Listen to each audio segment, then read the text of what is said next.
స్నేహితుడంటే మంచి చేసేవాడా, ముంచేసేవాడా? పదాల్లో అరమరికలున్నా అర్థం చేసుకుంటే చాలా స్పష్టత ఉంది. కాలం కొందరిని రాత్రి స్టార్లు చేస్తుంది, కానీ కొందరి తలరాతలు కూడా మారుస్తుంది.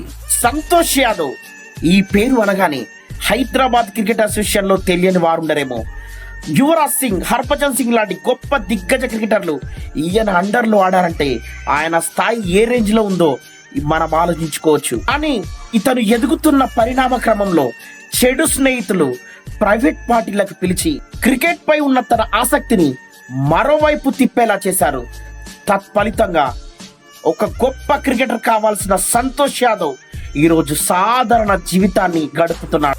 కారణాలు ఎన్నైనా కావచ్చు, కానీ ఒక గొప్ప క్రికెటర్ అంతర్జాతీయ స్థాయిలో ఆడే అవకాశాన్ని కోల్పోయాడు.